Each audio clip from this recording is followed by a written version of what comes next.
সংস্কার নিয়ে অসমাপ্ত আলোচনা শেষ করতে আজ আবারও রাজনৈতিক দলগুলোর সাথে বৈঠকে বসছে জাতীয় ঐক্যমত্য কমিশন। রাজধানীর ফরেন সার্ভিস একাডেমির দোয়েল হলে রাজনৈতিক দলগুলোর সঙ্গে ঐক্যমত্য কমিশনের দ্বিতীয় পর্যায়ের এই বৈঠক চলছে। আজ তৃতীয় দিনের মতো আলোচনায় বসবেন তারা। বুধবারের বৈঠকের মূল এজেন্ডা ছিল জাতীয় সাংবিধানিক কাউন্সিল, রাষ্ট্রপতি নির্বাচন ও জেলা সমন্বয় কাউন্সিল গঠন। তবে জাতীয় সাংবিধানিক কাউন্সিল বা এনসিসি নিয়ে কোনোভাবেই একমত হতে পারছে না রাজনৈতিক দলগুলো। বেশ কিছু দল এনসিসি গঠনে একমত হলেও এই মুহূর্তে এনসিসির প্রয়োজন নেই বলে মতামত দিয়েছে বাকি দলগুলো। দর্শক, এই বৈঠকের খবর রাখছেন আমাদের সহকর্মী মোহন ইসলাম। আরো খবর নিয়ে তিনি যুক্ত হচ্ছেন আমাদের সাথে।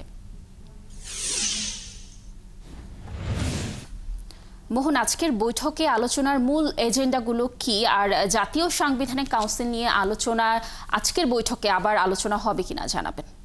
আপনি জানেন যে এই যে ঈদের পরে আবারও দ্বিতীয় দফার যে বৈঠক শুরু হয়েছে, এর মধ্যে সম্পন্ন করেছে আজকে চতুর্থের মতো সে বৈঠক বসবে এবং বৈঠকে আজকে আলোচ্য বিষয় নতুন কোনো আলোচ্য বিষয় হয়তো আসতে পারে, কিন্তু এর আগে বলি যে জাতীয় সাংবিধানিক কাউন্সিল অর্থাৎ এনসিসি নিয়ে যে অমীমাংসিত সিদ্ধান্ত তা নিয়ে হয়তো আজকে আলোচনা হতে পারে। এরই মধ্যে কিন্তু যে নেতারা যারা আছেন, বিভিন্ন রাজনৈতিক দলের নেতারা তারা কিন্তু ফরেন সার্ভিস একাডেমিতে আসা শুরু করেছেন। আমরা দেখেছি যে ঐক্যমত্য কমিশনের যারা সদস্যরা রয়েছেন তারাও কিন্তু আসছেন।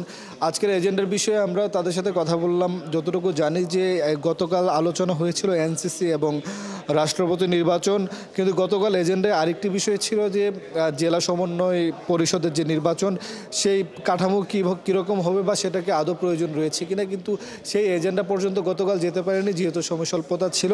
রাষ্ট্রপতি নির্বাচন এবং এনসিসি পর্যন্ত গিয়ে থেমে যেতে হয়েছিল। সেই কারণে বলাই যায় যে গতকালকের অমীমাংসিত বিষয়গুলো হয়তো আজকে আলোচনার মধ্যে আসবে। বিশেষ করে এনসিসি নিয়ে আসলে একটু জটিল পরিস্থিতি তৈরি হয়েছে। বিশেষ করে জামায়াতে ইসলামী, এনসিপি সহ অনেকগুলো দলই কিন্তু চায় যেন সাংবিধানিক কাউন্সিল একটা গঠন করা হোক এবং বিএনপি এবং তাদের যে সমমনা 12 দলীয় জোট এবং বামদলীয় যে জোট রয়েছে তারা মনে করছে যে এই মুহূর্তে আসলে এনসিসির কোনো প্রয়োজনীয়তা নেই।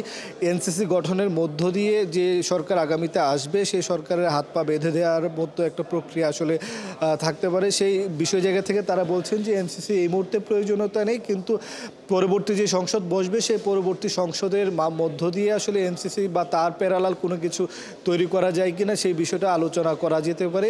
মোটা দাগে বলতে গেলে আজকে এই মুহূর্তে গতকালকের যে অমীমাংসিত বিষয়গুলো রয়েছিল সেগুলো এজেন্ডার মধ্যে রয়েছে এবং নতুন আরও কয়েকটি এজেন্ডা সামনে আসতে পারে। আমরা যতটুকু জেনেছি এর মধ্যে নেতারা আসা শুরু করেছেন, ঐক্যমত্য কমিশনের সদস্যরা আসছেন। অল্প সময়ের মধ্যে বৈঠক শুরু হবে। বৈঠক শুরু হলে আমরা আপনার মাধ্যমে দর্শকদের আরও বিস্তারিত জানাতে পারবো। মোহন, ধন্যবাদ আমাদের সাথে যুক্ত থাকার জন্য। আপনি থাকুন সেখানে, আমরা নিশ্চয়ই বৈঠকের ব্যাপারে আরও তথ্য পরবর্তী সংবাদ সংযোগে আপনার মাধ্যমে জানানোর চেষ্টা করব।